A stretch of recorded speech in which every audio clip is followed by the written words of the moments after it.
Orienteering Championships, coming to you from Estonia. My name is Catherine Betts and I'm joined by Jonas Mattis. We'll be bringing you all of the action for what's set to be a fast and exciting sprint relay.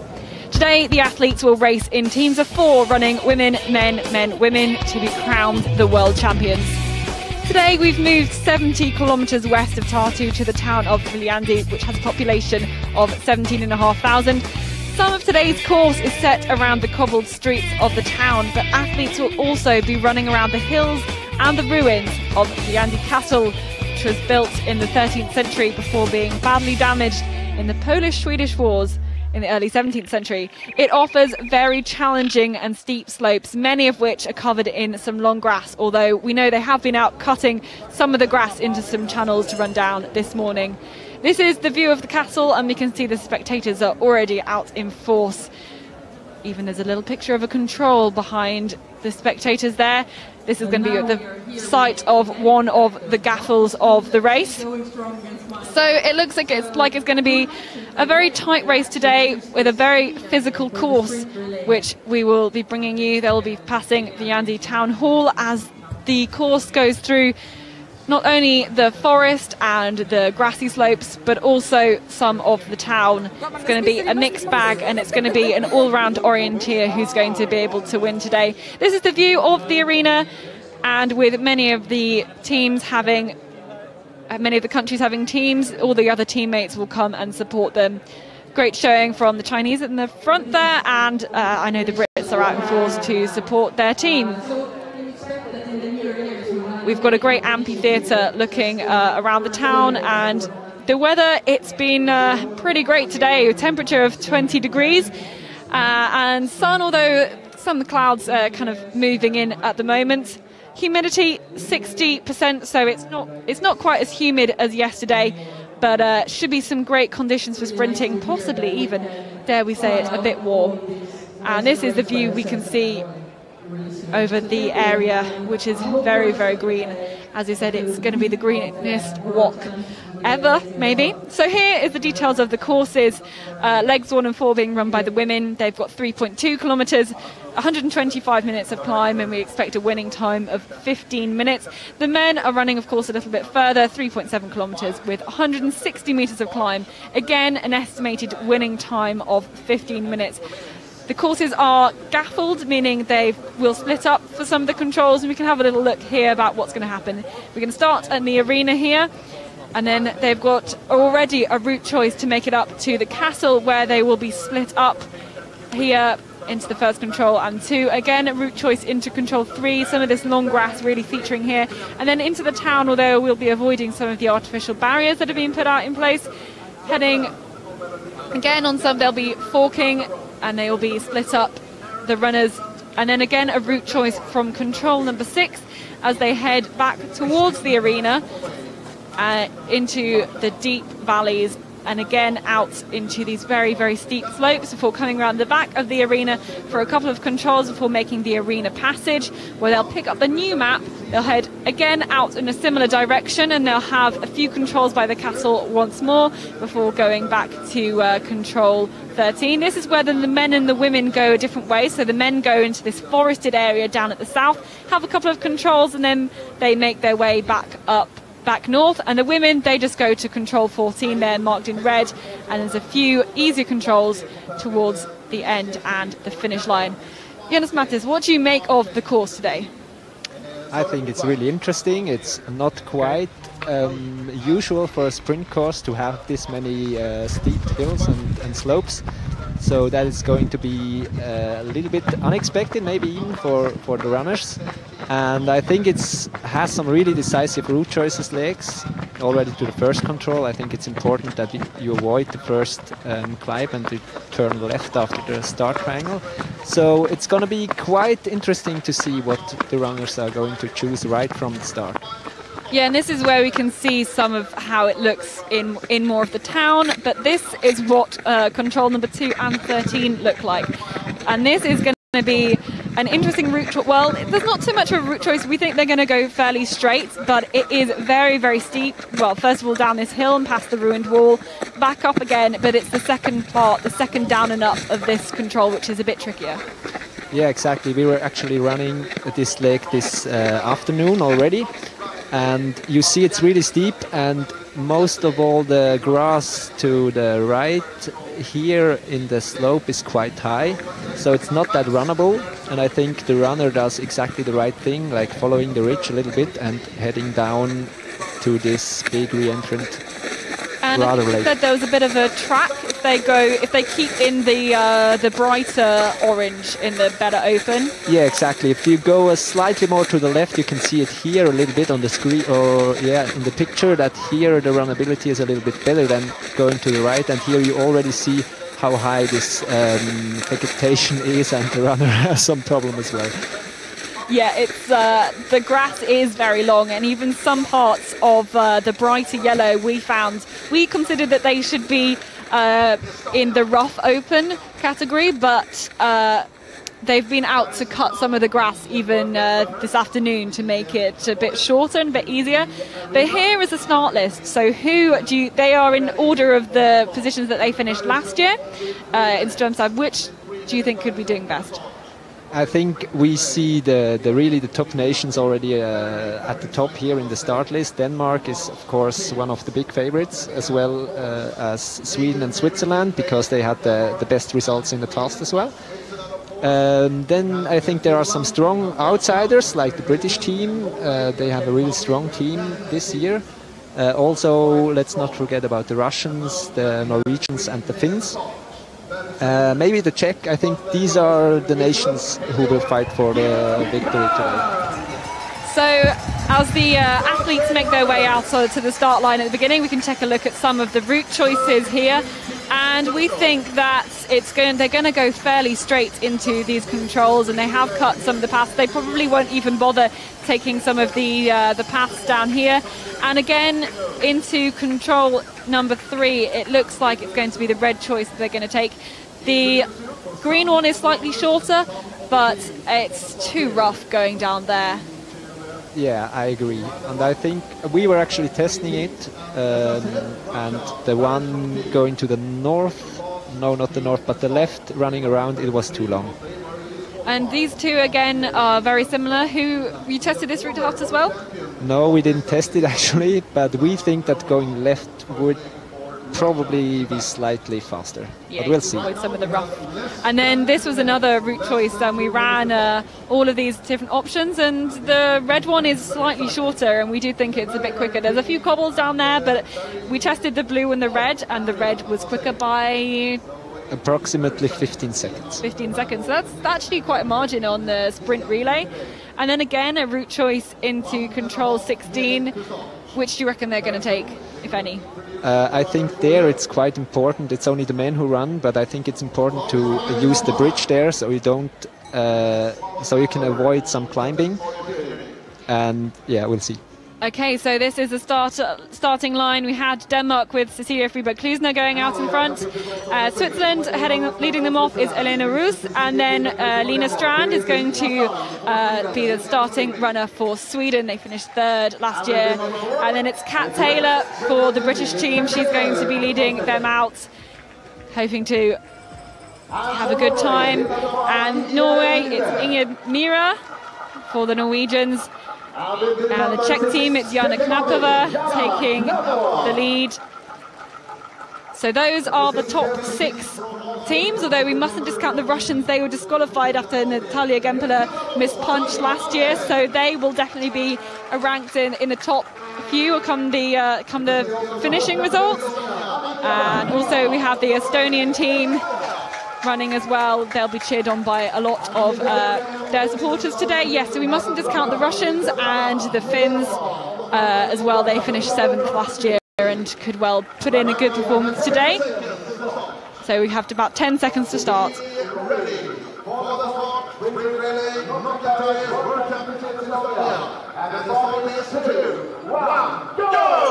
And they pick up their mats from the floor and head off already up this very, very steep slope to take a quick look. And it's Elena Roos from Switzerland who looks to have had the best route up the very steep hill, and they're already making the decisions about which way to go. Some of them have headed left already, and most of them have to avoid this climb. I think that's the best route choice that they were taking. Yeah, we were actually out this afternoon, as said, and this was clearly faster than going over this first hill. So I think everyone took this route choice here. But here, actually, I think maybe running to the right would have been a little bit faster. But as everyone seems to run up on the same at the same place, it probably doesn't matter. Yeah, well, on the first leg, you're not likely to go and really make a different route choice to anyone else. You really want to stay with the pack, and that's what's happening here as they come up the spur, and then they'll go to the wider track and then make their way into the castle. Of course, they're going to be split up here for control number 1, which they will take 2 of those controls, 1 on the first time round and 1 on the second time round. And this is the castle. Let's see if we can see who is taking the lead. Is that Finland? I think it's Catherine Taylor from Great Britain. I think it is. And on the right you see Elena Roos from Switzerland, and even Cecilia Krusner is here. Yep, that's from Kat, and they've all got to punch the same control now. And they've got to go round these ruins. Yeah. I think they should have really have come. Yeah, like Lina Strand. Like Lina Strand, she's gone the right way, and there's a change from Jana Knapova. They've got to all punch this control over here. And yeah, Lina Strand has looked to have taken the right route choice to go around there, and Klusner takes it and a bit of a collision with Elena Roos. Yeah, they had to go. They had to realise that they couldn't press past any of these ruined walls here, which are marked with the IOF tape. So they couldn't go through that when they could go through the ruins at the first time, and actually that's proved quite tricky. And then most of them across to control number 3. They're going straight. One person I think went round, but who's coming up first? It's Lina Strand. It's a great start from Sweden, and as we already saw to the second control, even the small route choices matter. Like Denmark and Switzerland lost quite a lot of time going left around these walls. And now let's see where they head. They go directly down the hill. Yeah, and you see Kat Taylor's lost a bit of time from that route choice, and now she's going to be she's going to have to kind of wait behind a lot of the others. It's very difficult to pass people probably coming down and up into the next bit, and you can even see them down in the bottom right corner, as just see how far they've had to go down, and we can even spot the control. That's the advantage of getting the control from coming from this direction, rather than you could, if you really wanted to, run round much. And that was a really good route choice for, I didn't see it, but Elena Roos passed Sweden with going slightly director into the control. Denmark in third there, followed by Finland, Latvia, I think the Hong Kong are quite close up, and you see just how they're all following each other at the moment. Russia quite near the back, but Sweden, Switzerland, Denmark still there, Finland close to the pack. Not sure what happened to the leading Russian, which is Svetlana Mironova. So this is the leading pack, and there's a gap being made already. We're trying to find out who they are. It's actually Austria, Ursula Kadan. That's quite interesting because she was running really well in the sprint qualification, and also yesterday in the sprint final she came 8th, which was her best result ever. So it's quite interesting to follow the Austrians as well today, because they have some 2 strong men as well following. It's Matthias Reiner on the second leg and Robert Mell on the third leg. So let's see what they can do. Yeah, all the Austrians were in the sprint final yesterday, so they might have a few tired legs, but it shows that they've all got some class to all be able to qualify. So Switzerland, Denmark's overtaken Lina Strand, and there's also Jana Knapova, and Kat Taylor has caught back up into the leading group at the moment. And Finland, and Spain as well. There's Norway. Norway's a bit far back. And I think that's Ukraine as well. And these are the route choices into control number 4. They're all heading along the same way, but Russia is already far behind, and that's Svetlana Mironova, ranked number 9 in the world. She's not, though, a sprinter per se. Not really. I think I was quite surprised that she actually runs the sprint relay, because she didn't run a sprint relay before at WOC. So it's quite interesting what she can do today, but it seems like she's struggling a lot on these first controls. Yeah, we didn't see any different route choices that she made, but I think, especially on first leg, if you get stuck behind some of the slower runners, it can be more difficult to overtake them. Although in the wide streets here, then it's no real difference. And it looks like Klusner has got the different control, and that one is a bit slower. We were thinking that it's slower, but let's see what happens here. Kadan is still in front and Klusner is in second position, so it seems like it's not a big difference here. But there will be a forked control now, control number 5, before they come into control number 6, which is a common control again, and the TV control. So Ursula Kadan has this forking as well as Klusner, and now we see Rus has the other one. And we think that the closest control, so not the one that Rus is going to, is slightly quicker, because then you don't have to run around this bit of olive green that's on the map before taking a left-hand turn off this road. Yeah, and here you can see this quite clearly. I think Rose lost maybe 5 to 10 seconds on this forking without making a mistake. But of course, all the forking will unravel as all of the runners will end up doing all of the routes. But it is a current lead for Klusner. The Danes are the double defending champions of this sprint relay and will be the favourites, especially with Maya Alm on the last leg, when the women's the differences in the times of the women's often make it decisive. The men are a lot more closer together. There's Kat Taylor in 7th place. We've also got Fanny Gyurko running as well. Jana Knapova, Hao for China, looking very good at the moment. As well as Sari Antonen, Chich for Poland, Ilyeva, Indimira for Norway is quite far down, as is Annika Rima, Scale for Italy, and we can see how they're changing the different route choices to go to control number 7. And we think there is a little bit of time. There's a little bit of time difference. Probably taking the left route is going to be a lot better. But this is the efforts of Carl Magnusson. He's keeping up. He's our GoPro runner. He's keeping up with everybody else. As we can see, Denmark and Switzerland, they're choosing to go the left-hand route. The route goes further east. And Austria, Ursula Kadan, is taking what we think is slightly longer. It's slightly longer in terms of distance, but there's not really that much in it. It might be maybe 5 seconds, something like that, but that could make a lot if she drops behind the others. Again, we see Svetlana Mironova looking quite far behind, and this is 30 seconds behind, 31 seconds behind the time of Ursula Kadan, and similarly to that of Sweden, Switzerland and Denmark as well. And she's looking very slow for a Russian team that we expected to be quite competitive.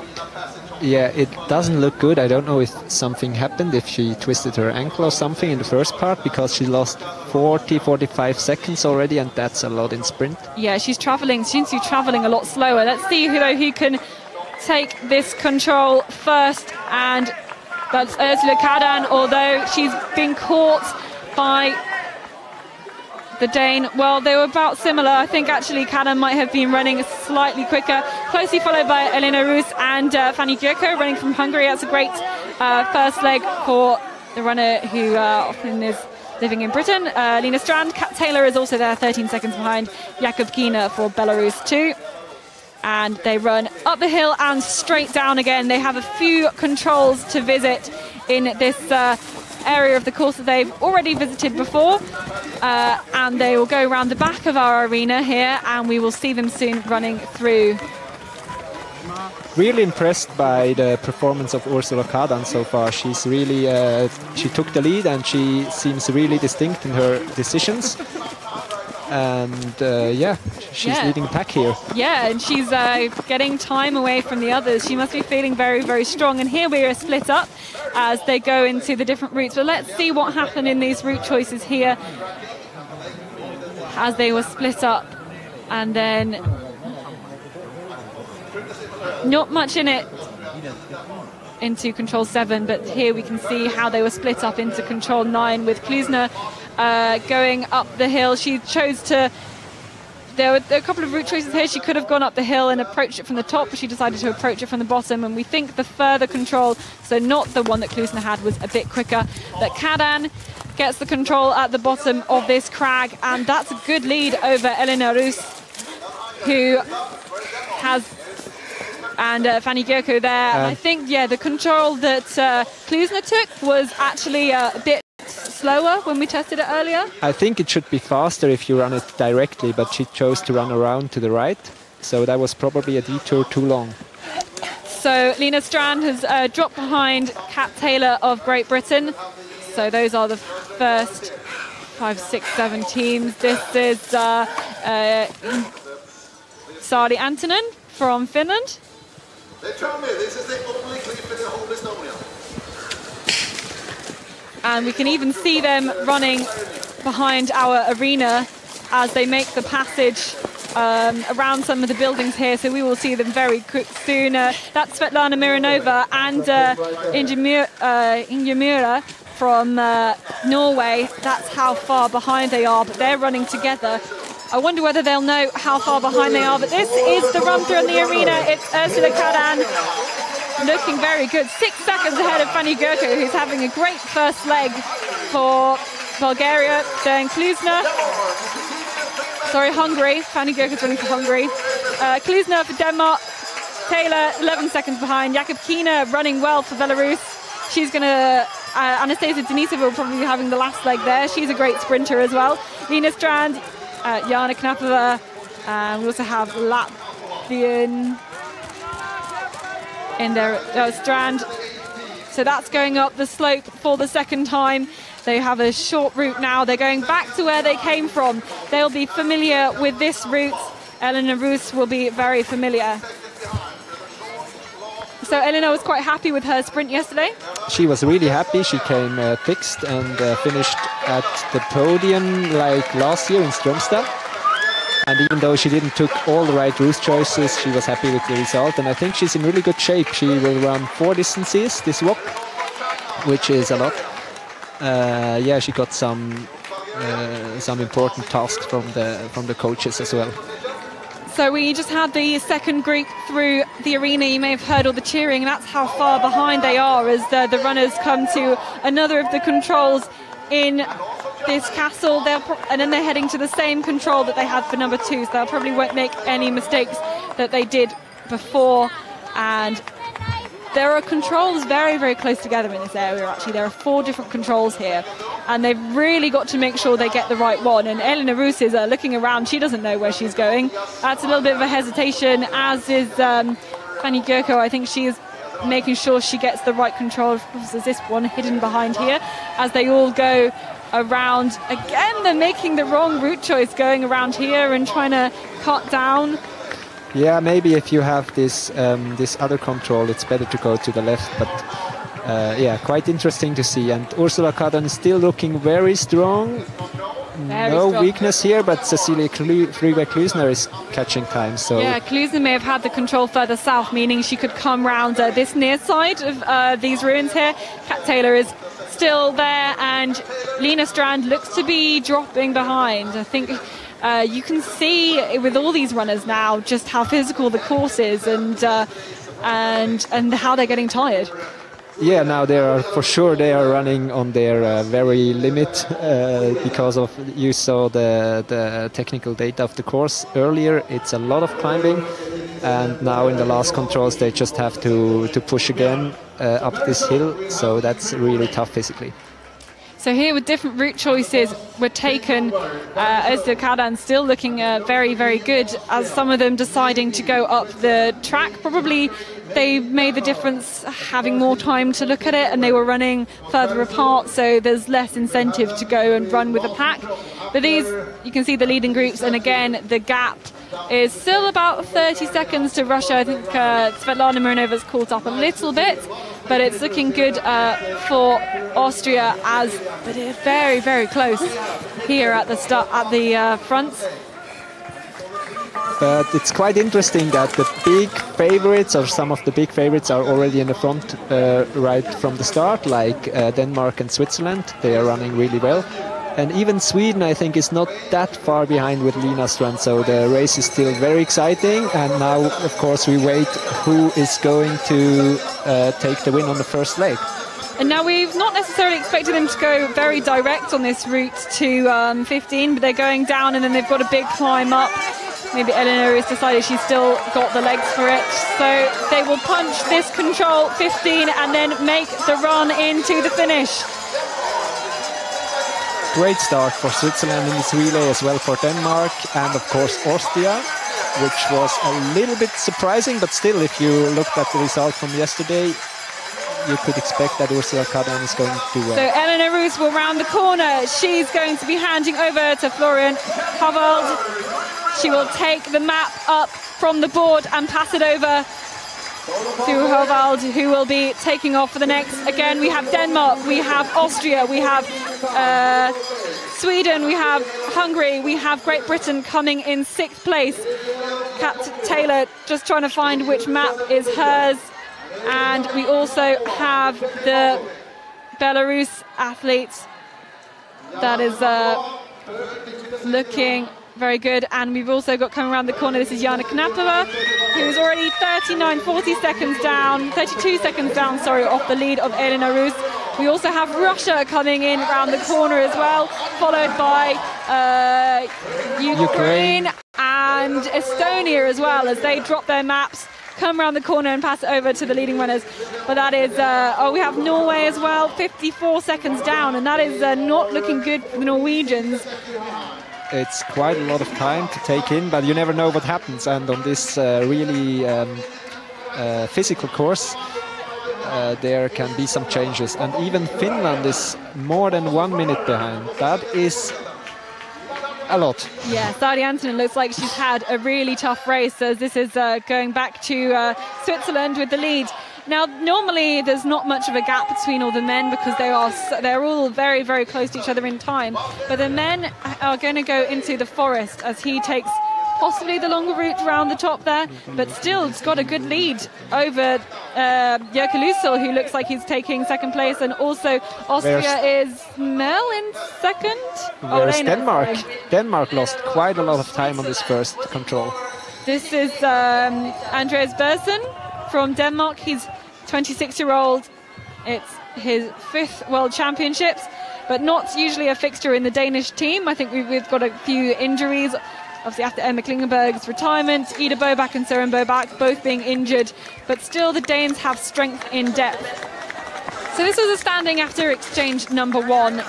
Switzerland leading by 3 seconds over Denmark, and then just a second down to Austria, Hungary, Sweden and Great Britain making up the top 6, and also Belarus, Czech Republic looking very good, and then a big gap towards Russia and then some of the other countries. Good race from China there, coming in 16th. So the men, as I was about to say, going into the forest at the very southern end of this route. And this is the splits. I think Denmark had a bit of a longer route there, possibly saying why they are further down. I think Britain in 3rd place at the moment. So the men go into the forest, and that's going to try and split them up and make it so that the men's routes, their legs are as important as the women's.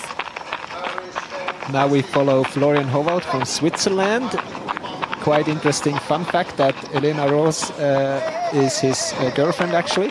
So that must have been a nice meeting at the changeover. Yep, no pressure. Exactly. No pressure when she comes in with the lead. And Jörg Lüssel, who had a great run yesterday on his comeback race, getting the bronze.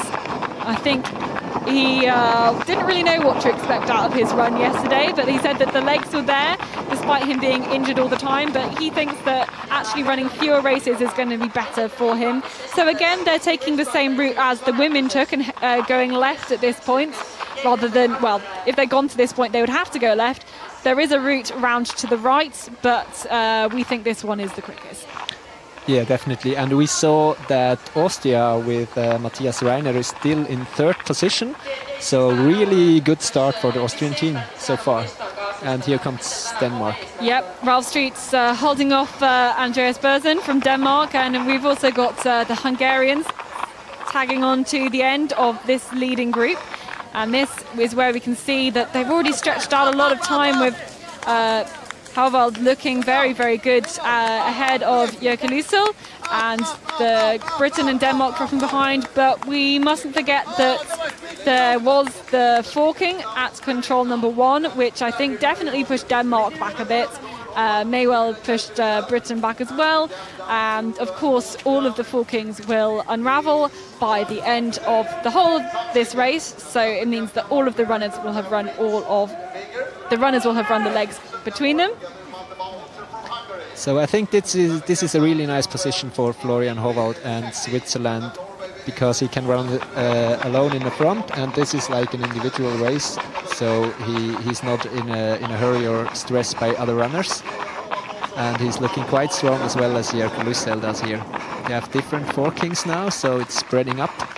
Lysell should gain some seconds on this alternative, so let's see how they will come to the sixth control now. Do athletes prefer to be chasing someone, or do they prefer to be out in the lead? I think they prefer to be alone. But of course, if you can chase someone, you can gain some seconds. And now here we saw that Jerker Lysell's forking was a little bit shorter. That might be advantage for Switzerland, because on the next leg, now decisive route choice. Howald chose to go another route than Jerker Lysell, and I think he will lose on this one. We were testing it. Yep, so we look like Howald has gone down into the bottom of the grassy slope, so it means that Jerker Lysell is going to be running solo. But so we have Rainer and Ralph Street as well have punches control, and it looks like there's a bit more of a gap now towards the Dane, towards Andreas Berzen, who's also going to be running this kind of same way. The Hungarian is just checking the routes, and that's also Milos Niederkim. Which way are they running around then? Lysell did a mistake actually. He was running around this, but now we see Russia and Finland maybe doing a mistake early on. Yeah, Finland ran to the wrong control there, and that must be quite a big mistake. And Finland was already quite a bit behind after the first leg, so this is going to be very tough for Finland. Yeah, I think we saw on the GPS that they lost a lot of time, and yeah, we can't. Tsvetkov has also lost some time, as I think Val Österberg has overtaken the Russians, and this is where we can see this decisive route choice. Sweden, Jerker Lysell not going across this main square, and some of the different route choices. We think Lysell's also not going quite as fast. Going around the top of the screen here is a bit longer than going around the bottom, but it's Howald is going to be caught a bit more by the Austrian again, as he chose to go down the hill and then back up again. Let's see who takes the first choice. This is Jerker Lysell, who is our new lead. It was a little mistake though from Jerker Lysell, but he's still in the lead, and that is the lead ahead of Switzerland. It is 8 seconds. That was a 8-second mistake basically on that choice. It means he was caught a bit more by the Austrian Rainer. Yeah, we see that these route choices along the course can be quite decisive. I think Howald lost around 10 seconds on his choice, and Lysell could pass him even if he didn't execute his route perfectly. I think this is better now from Howald compared to Cecilie Flyberg-Klusner on the first leg. She was running around this hill, and Howald runs straight on, so this should be a little bit faster. So maybe he gains time compared to Lysell if he has the other forking. Yep, so he has to drop down here into the control. He'll get the control there and then drop down the hill to get to control number 10, and then we'll see them again. That was the Austrian, that was Rainer. And here's some of the route choices that they've just taken. Jerker Lysell going around the main hill and then up the steps towards this control. That's just the differences in the forkings. And then we can see Denmark. Andreas Berzen has dropped a lot of time, and the Czechs and the Czech Milos Niederkim is running really well. He's caught up a lot of time on Denmark and Hungary, and still we can see Norway, Estonia. Tsvetkov has dropped. They've got the different forking. This is Ralph Street though for the British team. And we saw another small mistake from Denmark. He was running over the hill, but to the forking, which was further away. So that wasn't perfect either. So he's losing some more seconds. Yeah, that's dropping a lot of time for the double world champions. but is now running, has been caught by Milos Niederkim. And we can see Jörg Lüssel, he's coming into the arena. There he is, rounding the corner. This is the bronze medalist from last year. He's managed to take some of the right route choices, even though we saw a little bit of a mistake out there. But there's a lot of micro errors made by a lot of the team members. This is Evald, Reina and Streets dropped another 4 seconds off as he also rounds the corner, takes the hill, and you can see just how quick it is, just how leg sapping these hills are as they take it for the second time and head out onto the course. So following Jörg Lüssel as he also takes a slightly different route. He's got to head left up the hill here. I think they are taking a slightly different route choice to these same group of controls the second time round, as they've had more chance to look at the map. I think most of the guys already chose the best route choice like we see here the first time. So of course it's easier if you can go the same way again, then you know the area already and you don't have to read the map at all. Okay, so they will all have a couple of different controls over here. This is Jörg Lüssel. And he's got to look at the map very, very carefully to be able to get the right control. And we'll see which way he comes out. But he will take the far side of these ruins to go get control number 13. And then we will see where the course differs from the women's course. He will head closer to the camera. He will head south from here. A route choice into control 14 where there's a forking, so that will influence their route choice, of course. Then 15 as well. Here's Hovald.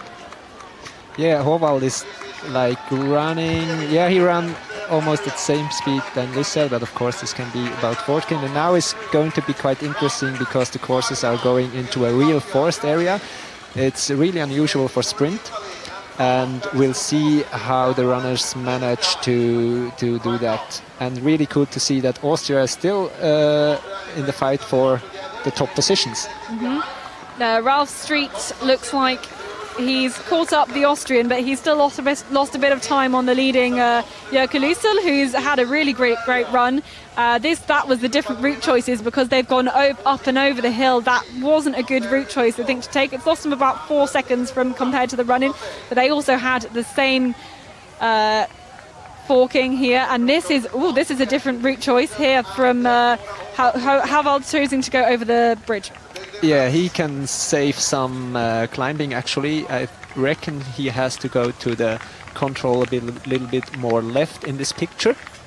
So it's going to be interesting to see how this route pays off. We see that Ralph Street is choosing the same route actually, and of course the runners, they had prepared themselves very well and they know this bridge from their preparations. That is actually very slippy at this point along those tracks, and you can see actually the Jörg Lüssel's the trail on his GPS is actually a lot shorter. That shows he's running a lot slower as Hovald takes the control 14. Obviously going a bit further, and the Austrian has gone a different route choice and actually caught up a bit of time. Milos Niederkim is running really, really well for the Czech Republic. We must keep an eye on him. And then further back, the Norwegian and Lüssel run well, and they're together. Yeah, they met each other at the forking, and now it's the last route choice leg into the arena, and Hovald is standing still. That's quite unexpected, but still, you see from the pictures it's real forest orienteering here, so you don't have this much time to prepare other legs. And Ralph Street, Milos Niederkim has caught up lots of time, and Ralph Street has caught up on the time of Lüssel. That's looking great, and I think we need to have a great word for Milos Niederkim, who's done really well for the Czech Republic. He was 22nd in the sprint yesterday, and that's a really, really great race from the 26-year-old. He showed a really good shape yesterday already. I think he made some mistakes on route chases, but in the end he got really strong times, so that shows that he's in great shape, and he really shows that on this second leg of the sprint relay today. So again, some different route choices being made to control 16, and looks like Howell is going to take the bridge, but I mean, obviously you've got to bear in mind this GPS, but Sweden is going all the way around or something, and Austria is going in some of the right-hand route. Oh, they're all splitting up. This is going to be very exciting. This looks like a real big mistake from Lucelle, because he was running a lot, like way too far. So I think Lucille wasn't going on any of the tracks here, and that's actually what slowed him down, because the tracks are quite quick, and the forest isn't too bad, but there's lots of there's lots of long vegetation. It's not very thick, but there is the route choices, and he's gone way off the line, and I think Florian Howald is going to take the bridge and avoid most of the climb. And this is what he's done. He's stayed high and he's coming down this slope. No, sorry, he stayed low. No, he stayed high on the hill, went down and had to run up again, and now he's running down and have to take all the climb again. But I'm not sure if he's reading to the right control. That looks strange from the GPS. I think his GPS is a bit off, but this is the control we're finding, and yep, it's Howald who's taken it first. Let's have a look and see if we can find what the gap is. And Ralph Street in second with Milos Niederkim and the Austrian Reiner. And Jörg Lusel has lost time. He's down into 5th place from that route choice. Quite interesting to see. And even the time Florian Howald was standing still at the control maybe wasn't that bad either. But you see that Ralph Street and Milos Niederkim caught them. And there are 5 men in sight of each other. It's very exciting as people have been catching each other up. This course is proving very tricky. The map that the athletes have had to prepare, the only map is from the 1980s. Of course, they will have produced their own map. But this is Florian Howald. He's coming in to take the lead after leg number 2. He's going to be handing over to Martin Hubmann. Really nice to see. Switzerland in first, Ralph Street for Britain in second, Milos Niederkim for third for the Czech Republic. It's Reiner in fourth for Austria. Jörg Lusel will be a bit annoyed with the lead that he did have on the course as he hands over in 5th place. So the first 5 guys are very, very close. It's really exciting now, and we have to maybe have to consider who is going to run the last leg a little bit, because I think Austria is going to have a really tough time there. Laura Rammstein is going to run the last leg for Austria, and she will have to run against Maya Alm and Helena Jansson and all these big stars. So it's probably going to be very hard for Austria to go all the way, but we have to wait and see. So again, they're taking very different route choices, with Howald has taken the different route choice and the other 4 guys have taken the same.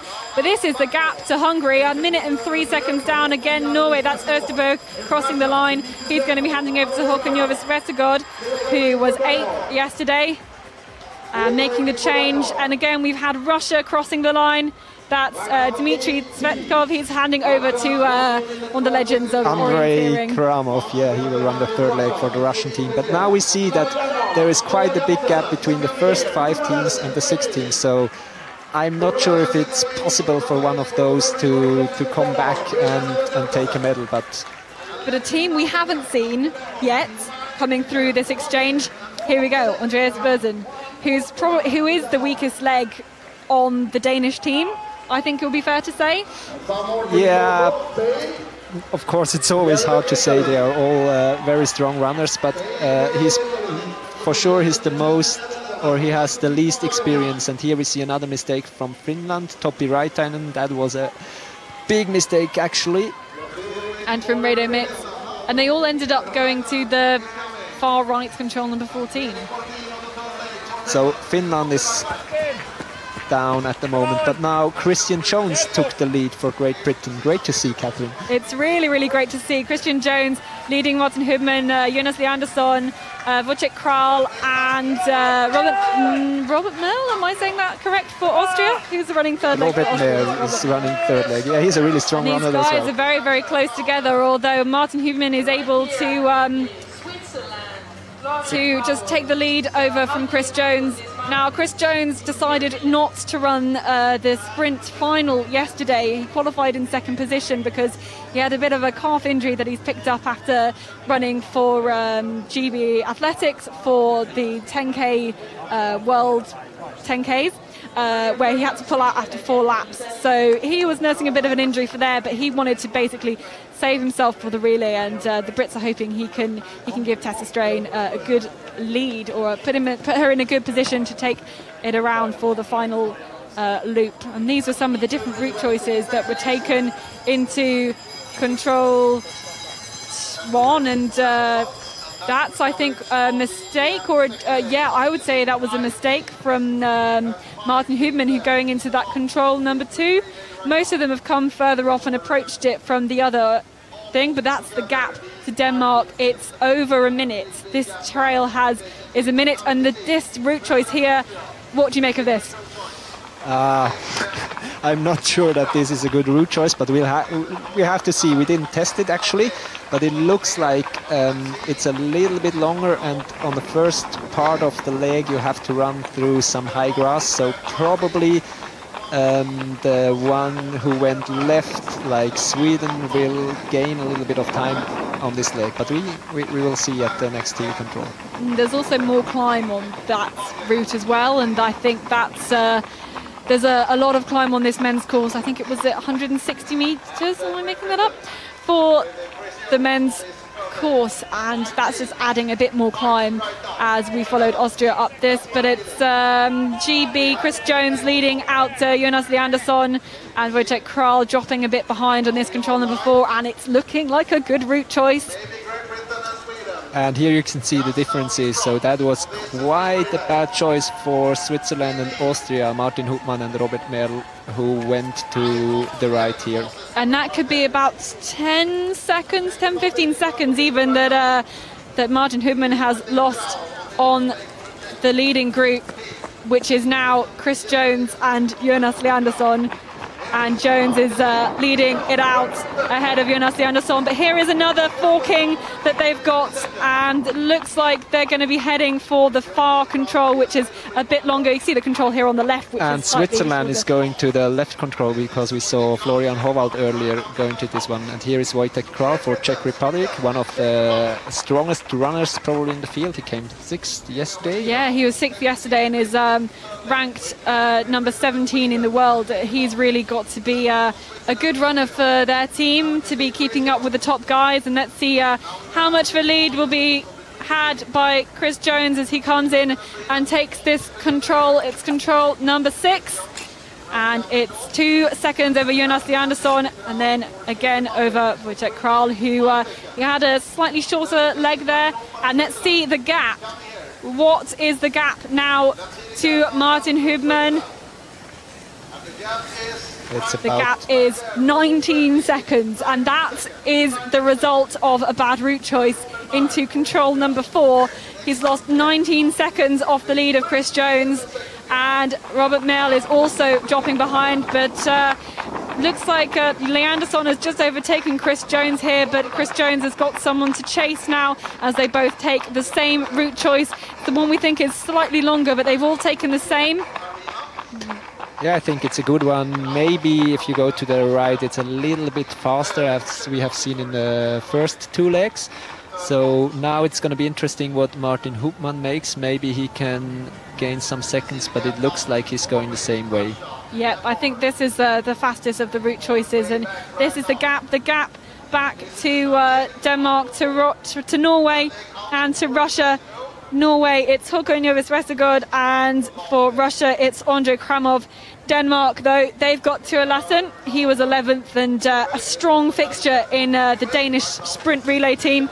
This is Jovis Vestergaard, and we've also got the Russian and the Hungarian Bako as well. So they're all running in a team. This is Denmark, though. This is the gap, though.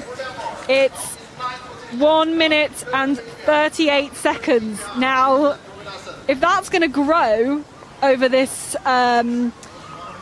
this third leg, then it's going to be, I mean, how much time is my arm going to make up? Yeah, that's really hard to say. We saw that Maya won the sprint yesterday by 37 seconds. So that's a lot of time, but I don't think that Maya can take more than 1 minute to compare to top runners like Helena Jansson or even Tessa Strange. She's a really strong sprint runner. So I think this would definitely be too much to take in. But you never know. It's a relay and anything can happen.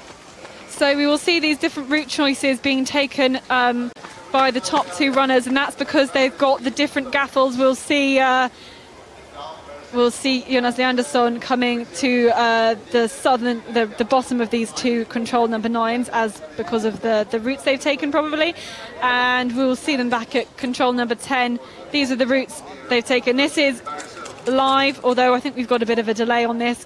Currently that lead by Chris Jones is looking good, although he's got to go all the way up the hill and back down again, as Jonas Leandersson is already catching up. Austria's lost a lot of time. Robert Mell has just not quite got the pace of the others, but it looks like Chris Jones is going to make it into control number 10 first, as he cuts down the hill and is going to find this crag.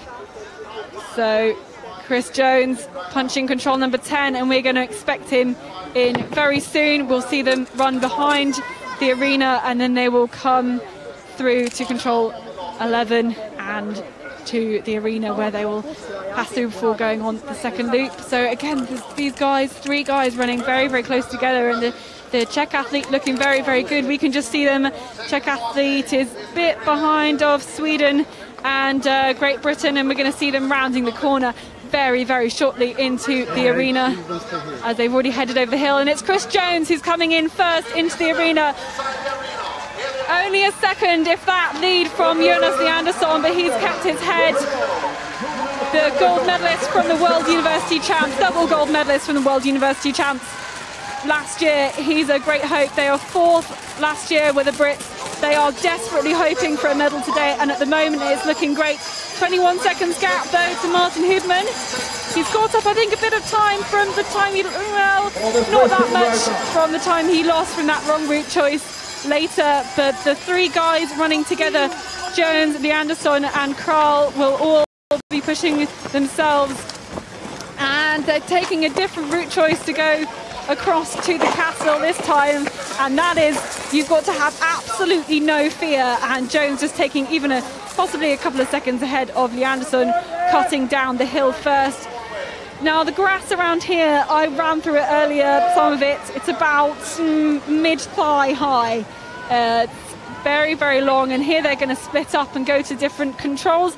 Jonas Leandersson probably has the one the furthest west of all of them, and we'll see him punch the control in the far distance there next to the high wall of Viljandi Castle. So let's wait and see where they've gone. Yep, we can see Leandersson, I think, going up to that.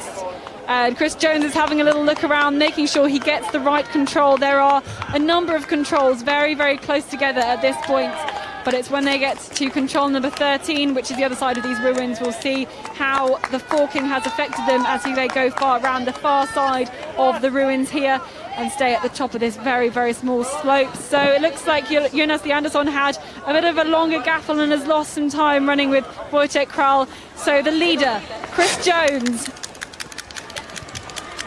Now it's going to be really interesting what happens in the forest, and Martin Hoodman caught a lot of time actually. It could be for forking, or maybe he just went a little bit smoother through the deep valley to this control number 12.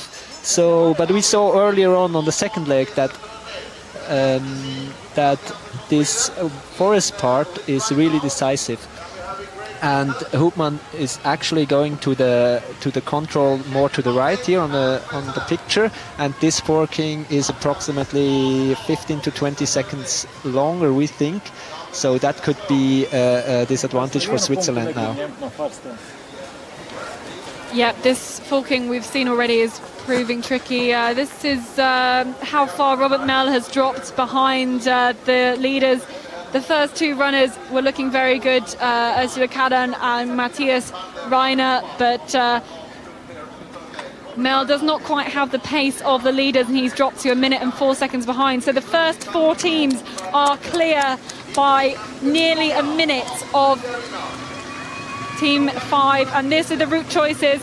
And it looks like Chris Jones has chosen to go over the bridge, and Switzerland going through the middle. Not sure where they're going, but it's looking like a good lead though for Jonas Leandersson, as they all kind of look like they're heading a similar way. Although Jones is going, he's going to possibly the lower down the screen here of these two, control number 14, and that could be tricky. Although we did see Jyrki Lysell getting lost in some of the forest here.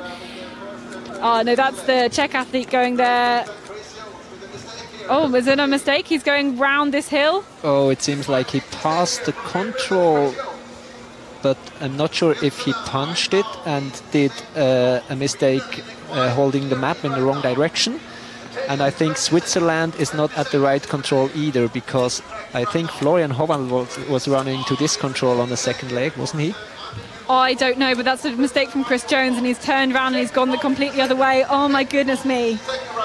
And now Sweden has a really clear lead. So as we predicted, the forest part is going to be really decisive, and Switzerland and Great Britain is losing a lot of time now. Okay, so I think Chris Jones has figured out where he is, and he's going to this control number 14. Now the tracks in there are very small and they're difficult to see on the map, but he's lost a minute there, and so has Switzerland. So it's Sweden looking really, really good at the moment.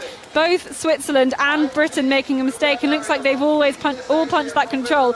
So Austria was a minute down, and so they've lost a minute. Both of them have lost a minute on that mistake. That is extreme, and it's looking really, really great for Sweden, as Jonas Leandersson had the same. Possibly they were running to could see each other, weren't really sure. They all made different route choices, but Helena Jansson, who's waiting there, who's running the fast leg, who out-sprinted Maja Alm at the World Cup in Finland, is going to be looking happy. Tests the strain. She knows that Chris Jones has just made a mistake, but she's enjoying the British support, and I know she's going to be very excited to go and run today. These are the routes. This is the time that they've lost. Russia's caught up. Again, a mistake into control 15, and Russia has caught the group and is already on the way to control number 16, and that is a big gap of probably about 40 seconds that Jonas Leandersson has as he comes in around to the last control and will go into the arena.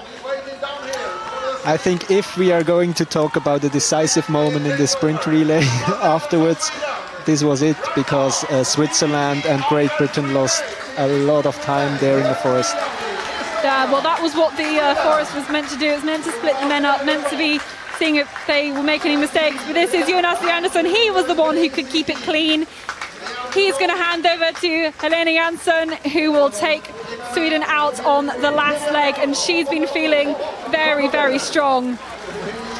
He almost took the wrong card, Jonas Leandersson there, but they're going to re-staple it back to the board. Let's see the gap. It's still 20 seconds. This is Wojciech Kral, though. He's going to be in second place.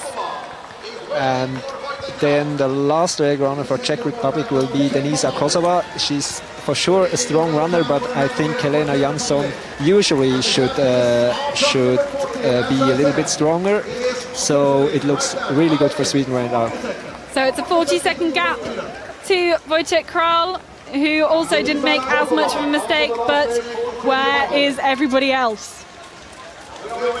Let's have a look what happened. This is what happened as Chris Jones took the bridge route. He was already behind and then had the other control. A little bit of a mistake as and Russia also making a mistake, but they've caught up everybody else, and Russia getting into control 15 correctly. They look like they're ahead of everybody else. Again, some more route choices, and it's Andrei Kramov, who's come from absolutely nowhere, well, due to everyone else's mistakes, and he's going to be the third man through exchange number 3 at the end of the third leg. But what a nice story for Andrei Kramov. He missed out. And Denmark is back. Denmark, Lassen. He's caught up. And then we have Martin Hubman, followed by Chris Jones, who will be kicking himself. So we have Andrzej Kramov, he's handing over to the bronze medalist, Galina Vinogradova. We also have Tua Lassen, who's handing over to Maja Alm, and from nowhere Denmark have come back. Martin Hubman, he's going to hand over. He's going to hand over to Sabine Hauswehr, who's looking very good, and Chris Jones over to Tessa Strain. He comes in 1 minute and 56 seconds behind, and a series of mistakes there means they have dropped a lot of time. And those guys are all very close together. There's 11 seconds separating Russia to Great Britain. Norway, they are also in contention. Well, not really in contention. Anything can happen though. What an exciting third leg, actually. When we were talking about the sprint relay beforehand, we were thinking that the last leg is going to be really decisive with strong runners like Maja Alm. And in the meantime, we saw Spain doing a great job, Andrea Branes coming in as number 8. And this is the lead. This is the lead from Helena Jansson, and the trail is 1 minute. So Britain, Tessa Strain always looking to be behind on the other group. This is Helena Jansson punching at control number 3. She's got to head up the hill and go into some of the into the town of Viljandi and the streets, and she's heading straight up the hill to go over the bridge. And there's no one else even remotely close. I think that's the position that Helena Jansson really would have liked to go out to. So she's alone, she doesn't hear any steps behind her, and she can do just her own race. And this is Hauswehr coming into 3rd place, 1 minute and 44 seconds down, and she looks like she's taken some time out of Maja Alm, and who's also running with Galina Vinogradova and also Tessa Strain. Now Tessa needs to hang on to the 2 medalists in front of her as they head down the hill, but you can see already how far ahead Sabine Hauswehr is. She's looking very strong. Of course, she has got a fresh pair of legs.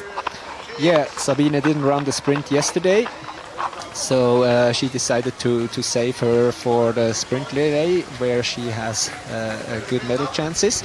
But she will be running a lot later on this WOC week. She will be running long distance, middle distance, and the relay as well.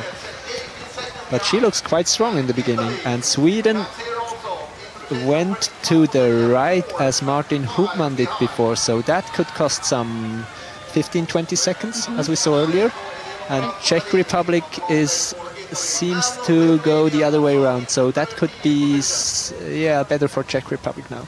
But I think she's quite slow heading up that hill out of control number 3. We think the optimum route is to head up the hill out of control number 3 and then head over the bridge, take a left just before the artificial barrier, and then go around the left-hand side and approach from the top of the screen. And so now we have to wait and see what the other teams are doing. That's going to be quite interesting if someone goes to the right, as Helena Jansson did for Sweden, or if they all climb the hill first and take this little bit like S route to the force control.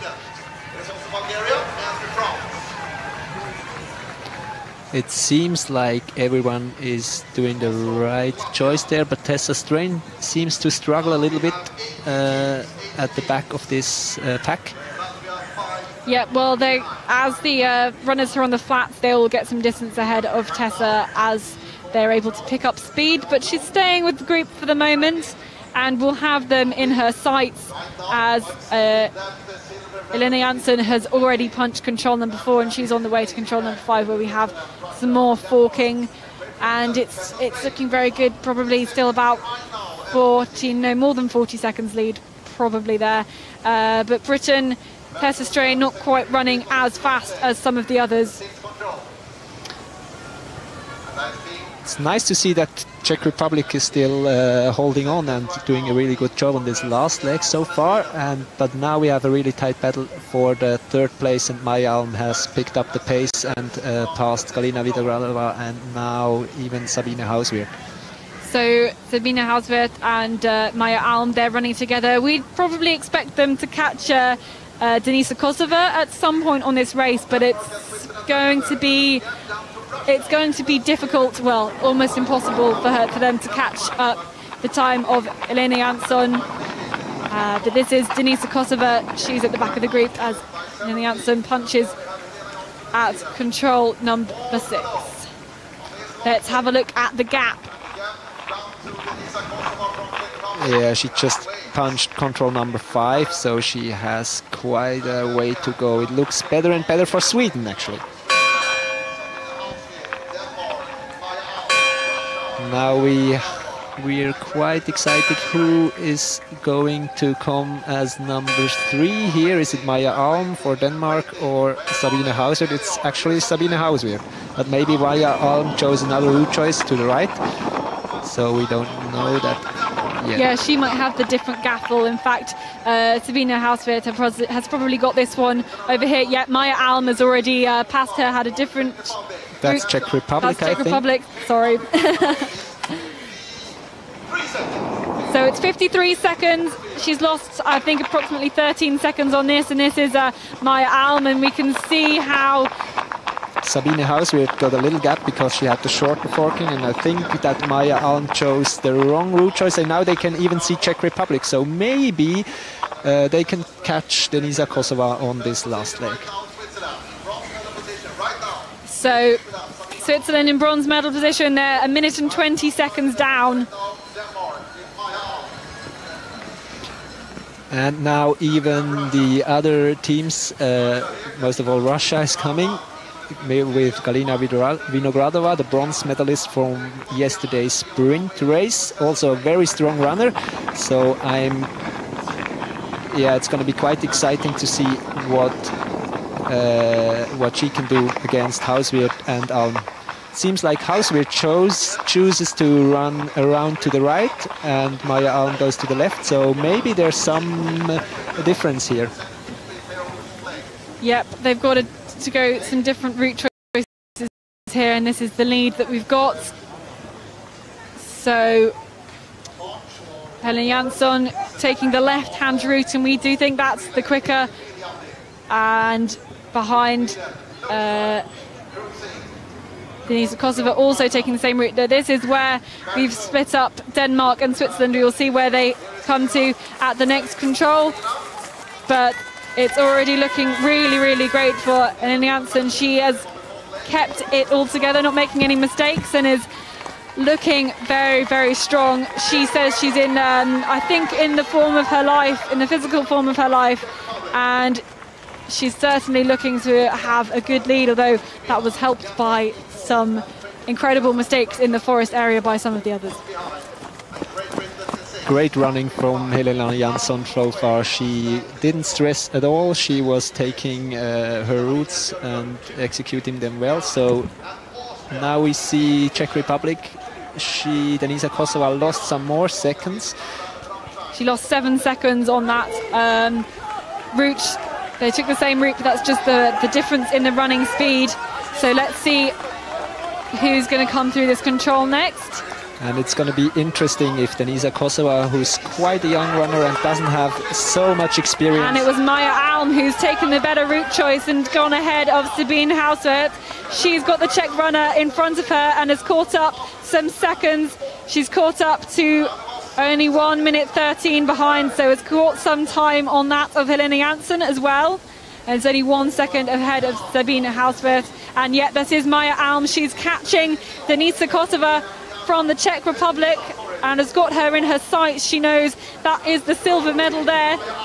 And Hauswirth has gone and taken a different route choice, probably stayed high and gone to a different control. She ran to the left, actually. That's probably too far. We're not quite sure about it, but we think you should run fairly straight and not follow this little track yeah, first. She's going up a steeper part of the course there, and we'll see how this affects the choices, but Helena Jansson is far out in front. And we see that Switzerland has the other forking, and now it's going to be interesting if she can manage to hold contact. But we have through the arena, this is Elina Jansson.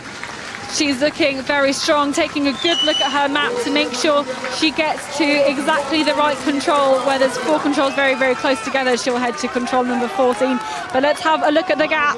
It was 1 minute to that of Denisa Kosova from the Czech Republic. Has she made it any more? Has Maja Alm been able to catch up any more the time of Elina Jansson? Surely not enough of the course left for Alm to catch up on Jansson, but I think we can see them passing behind the arena. And Alm got quite a big gap already to Czech Republic, and Sabine Hauser is actually catching up with Czech Republic as well. So Alm has got plus 54. She's caught up 20 seconds already just on the last splits there. So. But we know that now Helena Jansson has to go to the same area she already knows from the first control, and after that it's really not far behind. And we see that Switzerland has overtaken Czech Republic now. And Denisa Kosova looks like she's struggling a bit as Hauswirth takes the slope, I think, much better than the Czech runner. So Maja Alm caught up 20 seconds on the loop from control 8 to control 11, a short loop, but I don't think there's enough of the course left unless Jansson makes a mistake for Alm to be able to catch her up.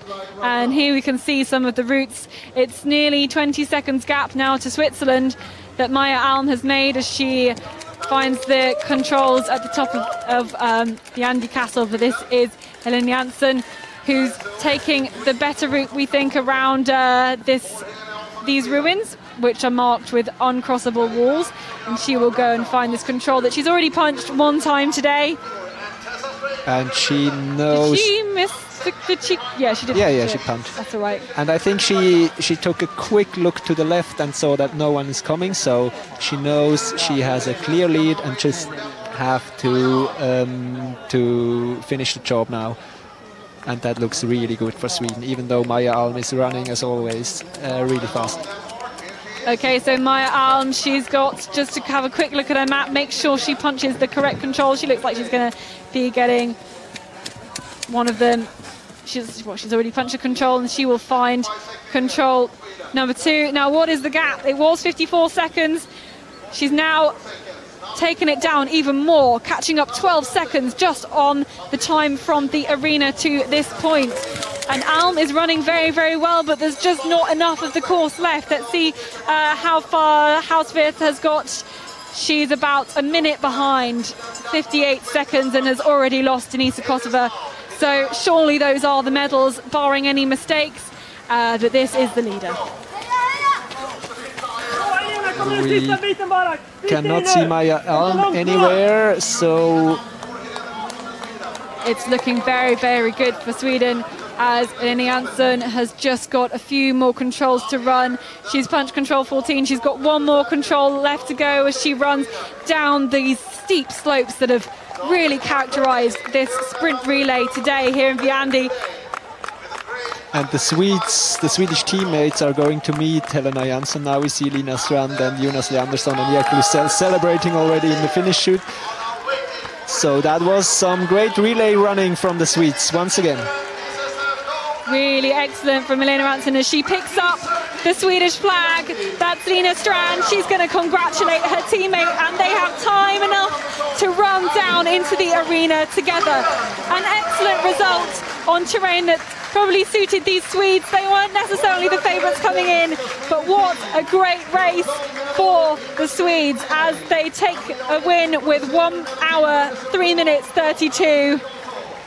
But here is Maja Alm. She's going to come in for the silver medal here. She's had a great time to be able to catch up that much time on the Swedes, but they were aiming for a top 3 with these Danish teams. Not quite as strong as in previous years. Not the triple gold that Maja Alm won yesterday, but a great silver medal, and I think they will be very happy with that. The team that all trained together in Aarhus in Denmark, they're very strong. This is the bronze medal, and it's going to go to the Swiss.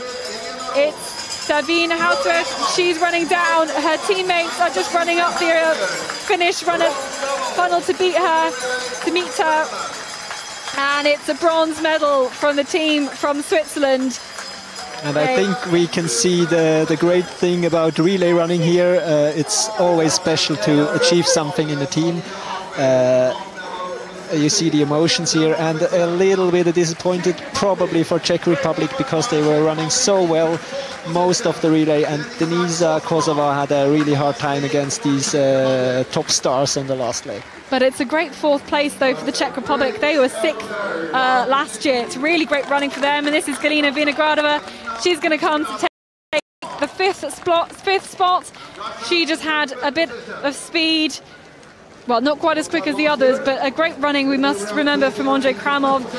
He didn't make any mistakes out in the forested part of this sprint as she comes down the steep slope again and is able to cross the line to make that fifth place, 1 minute and 46 seconds down. So I think we're looking for the British team next.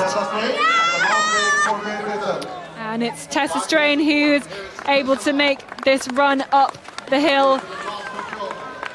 It's been a very tough race for the Brits. There's no steep slopes like this that they can train on at home, I can tell you that. And the Brits generally perform better in a more urban setting.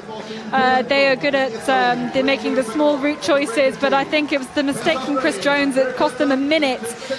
Although that wouldn't quite have meant they got a medal. You had to be only a minute behind the leaders. So although it was a minute, and then they lost a bit more from some of the other mistakes. But Tessa Strain into sixth place, a podium finish for the Brits. Not quite their fourth place from last year. And here is Norway. This is Ida Marie Jesbjørgel, who was ninth in the sprint yesterday. She pulled up. She's pulled up on this leg from ninth to seventh, overtaking, we think, Spain and Austria, who we're going to expect to see next coming round the corner. So the team from Norway taking seventh spot. That is not quite as good as their fifth place finish from this time last year. But they didn't quite have the speed at the beginning of the course to stay with the leaders, but didn't make too many mistakes, had a strong team all around. As we see athlete from Hong Kong taking the next stage, and this is Austria. Still, I think it's quite a good performance for the Austrian team. Yeah, very good. They were in the top with the leaders for the first two legs, and Laura Ramstein has managed to hold on to a 8th place finish from the Austrians, and they should be very, very happy with that. They all ran the last 2 days as well, so they're not going to have fresh legs, to say the least. And I think it's Spain we're going to look for next, possibly, although their women are not as strong as the men in this sprint discipline.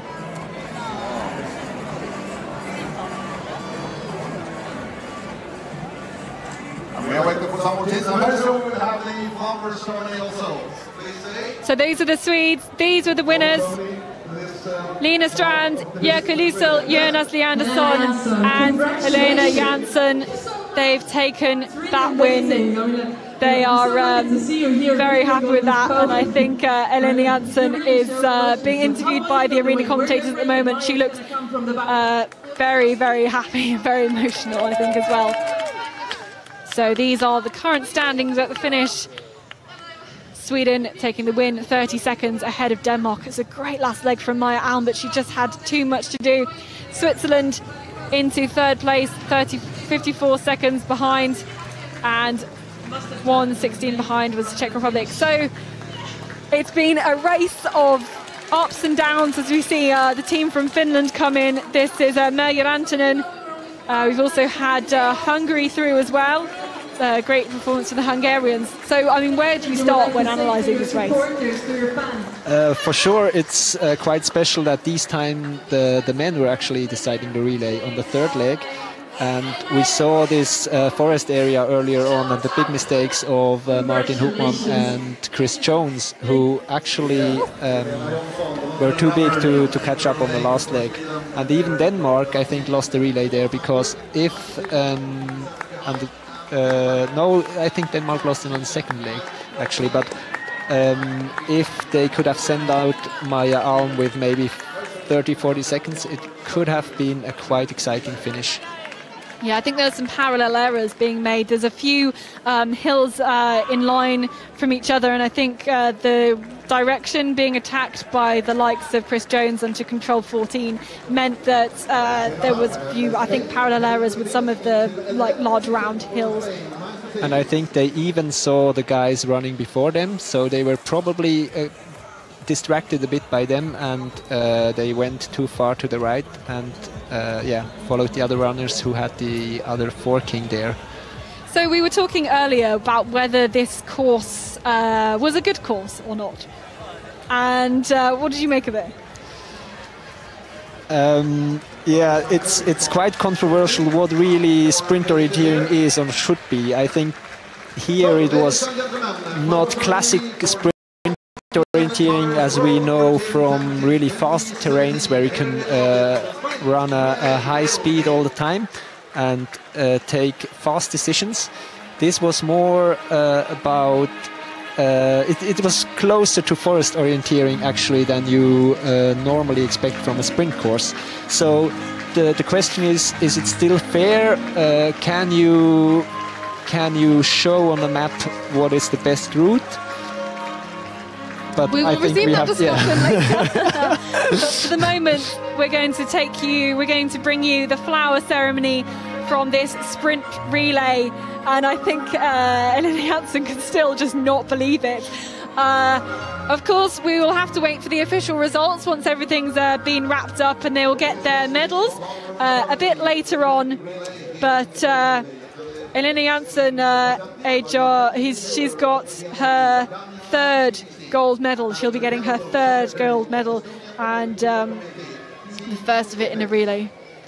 So in third place it was the team from Switzerland, Elena Roos, Florian Hauwald, Martin Hubmann and Sabine Hausworth in third place with a bronze medal. Great race from all of them, especially Elena Roos at the beginning. She came through in first place, as did Florian Hauwald. Martin Hubmann dropped a bit but was able to keep it together, not make too many mistakes out. Well, no, he did lose it on a mistake, but then it was great running from Sabine Hausworth again. And even though he's smiling, you can see that Martin Hubmann is really disappointed right now.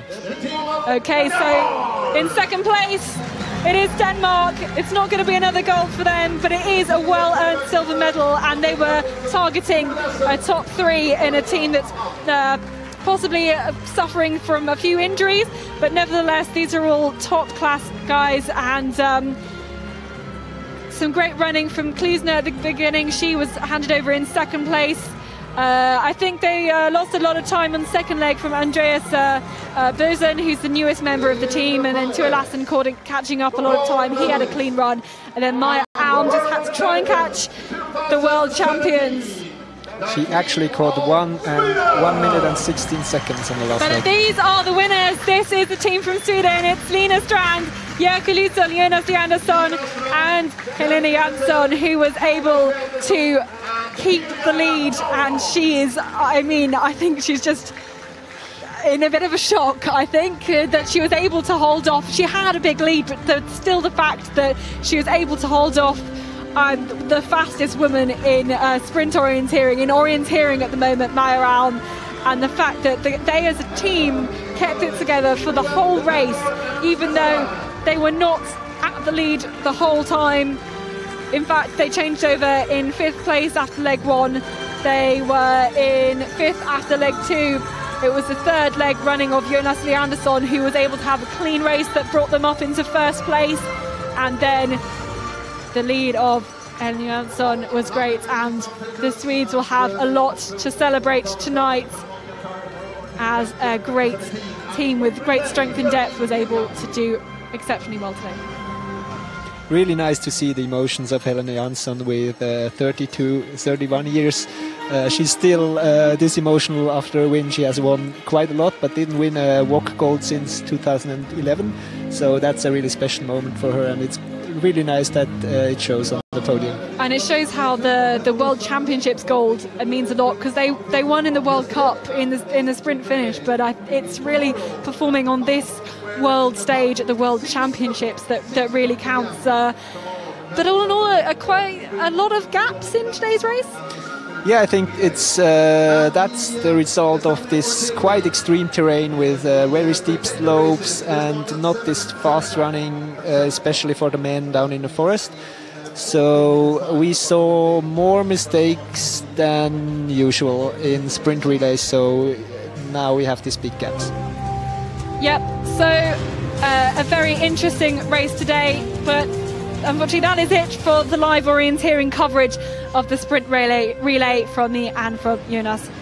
Tomorrow it's a rest day, but we'll be back on Tuesday for the long distance, which starts at around 10 AM Central European time. We'll leave you with some of the images of this dramatic race today here in Viljandi.